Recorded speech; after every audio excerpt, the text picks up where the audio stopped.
কাউকে কষ্ট দিচ্ছেন, খুব যত্ন করে দিন যেন সে বুঝতে না পারে।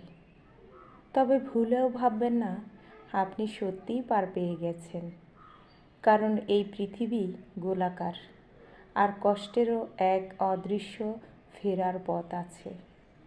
আজ আপনি যে কষ্ট দিচ্ছেন, যে কান্নার কারণ হয়েছেন, যে বুক ভরা দীর্ঘশ্বাস রেখে চলে গিয়েছেন, একদিন সেই কষ্টই আপনার দরজায় কড়া নাড়বে।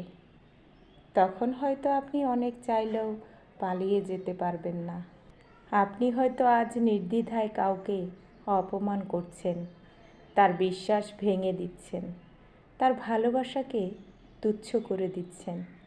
হয়তো আজ আপনার ভেতরে একটুও অনুশোচনা নেই, কিন্তু যাকে আপনি কষ্ট দিচ্ছেন সে হয়তো চুপচাপ সব সহ্য করছে, কাউকে কিছু বলছে না। কিন্তু জানেন কি, রুহের হায় বলে একটা জিনিস আছে। মানুষের দুঃখ, তার নীরব কান্না, তার দগ্ধ আত্মার দীর্ঘশ্বাস, এসব কিছুই হাওয়ায় মিলিয়ে যায় না। প্রকৃতি এগুলো জমিয়ে রাখে, সময়ের ঠিক ঠিকানায় পাঠিয়ে দেয়। আজ আপনি কারো হৃদয় ভেঙে নিশ্চিন্তে ঘুমোতে যাচ্ছেন, ভাবছেন সব ঠিক আছে, কিন্তু সেই ঘুমের ভেতরেও একদিন অনুশোচনা এসে বাসা বাঁধবে। আপনার দেয়া কষ্টগুলো একসময় আপনাকেই ঘিরে ধরবে, নিঃশব্দে, ধীরে ধীরে, ঠিক যেমনটা আপনি করেছিলেন কারো সঙ্গে। আপনি জানেন না, কিন্তু এই মুহূর্তেই হয়তো আপনার দেয়া কষ্টের প্রতিধ্বনি তৈরি হচ্ছে।